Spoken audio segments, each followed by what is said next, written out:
Olá, graça e paz do Senhor Jesus seja com todos nós. Uma ótima terça-feira para todos.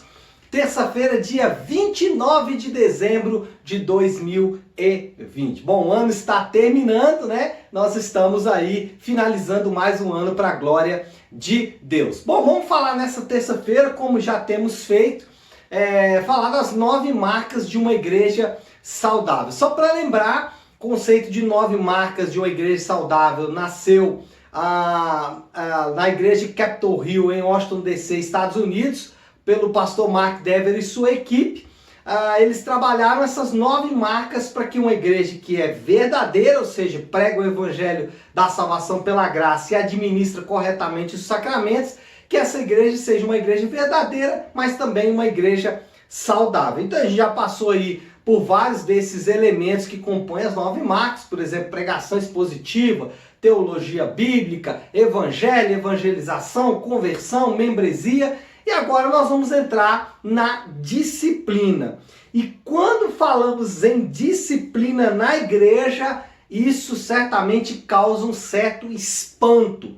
Quando nós falamos que pode haver disciplina na igreja, as pessoas ficam absurdadas. Mas de fato, será que temos alguma coisa relacionada a isso na igreja? Será que a Bíblia diz alguma coisa sobre disciplina? Será que a Bíblia ensina aos membros da igreja disciplinar uns aos outros? Bom, é isso que nós vamos ver. A primeira coisa que nós devemos responder, a primeira pergunta que devemos responder é: será que devemos viver a vida cristã a partir dos nossos próprios conceitos?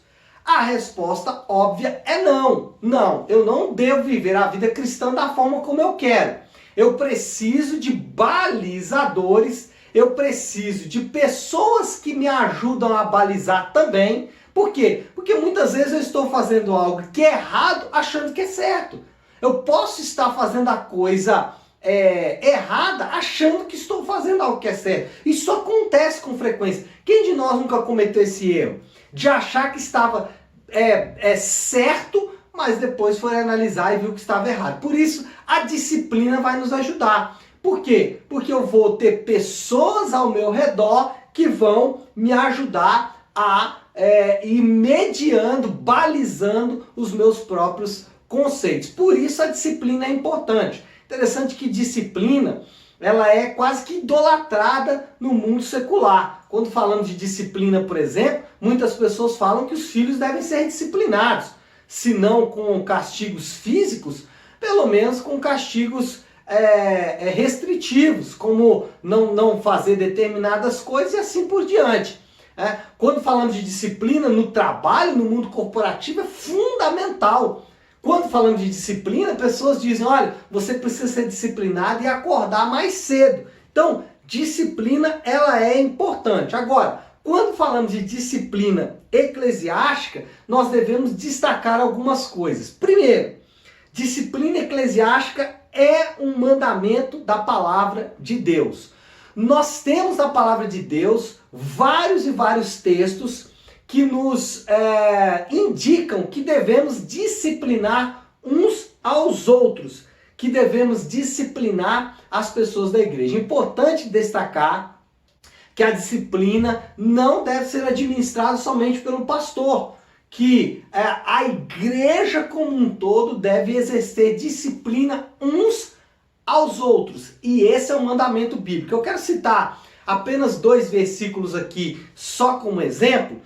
Mateus 18, capítulo 18, do versículo 15 ao 20. Inclusive esse texto é um texto bem conhecido, que fala sobre o que ligar na terra será ligado no céu. Muitos acham que isso é relacionado à oração, mas não é. O texto bíblico está falando sobre disciplina. O texto bíblico está falando quando alguém peca contra você, ou seja, quando alguém te ofende, o que você deve fazer. Então o texto bíblico vai dizer: vá até o teu irmão, chame a atenção dele. Se ele aceitar, ganhou o teu irmão. Se não aceitar, leva mais uma testemunha, chama a atenção dele. Se ele não aceitar, leva para a igreja. Então esse é um exemplo. O segundo exemplo é 1 Coríntios capítulo 5. o texto está tratando de uma grande imoralidade na igreja de Corinto e Paulo vai instruir a igreja a disciplinar aqueles que são impenitentes no meio da igreja. A segundo destaque que devemos fazer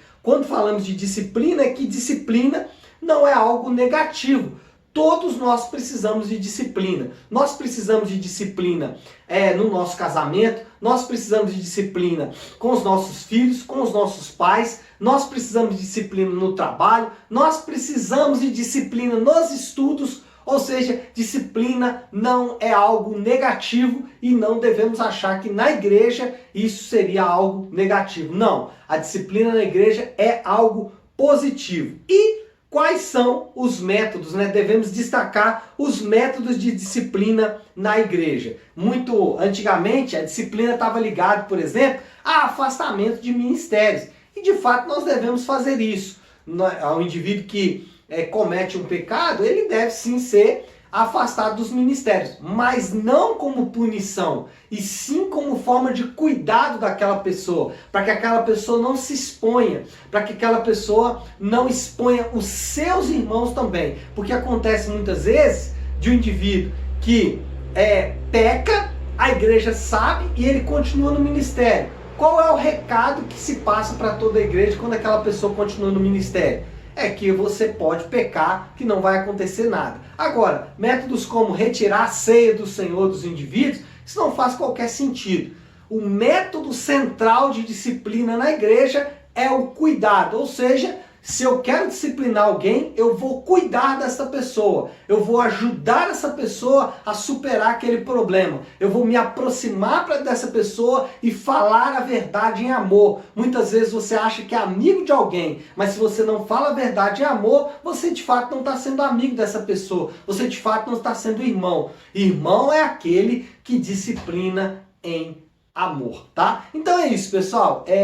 Eu sei que o assunto é polêmico, eu espero ter cooperado de alguma forma nesses poucos minutos, mas eu sei que vão surgir dúvidas e eu estou à disposição para tirar quaisquer dúvidas, tá bom? Que Deus abençoe e uma ótima terça-feira a todos.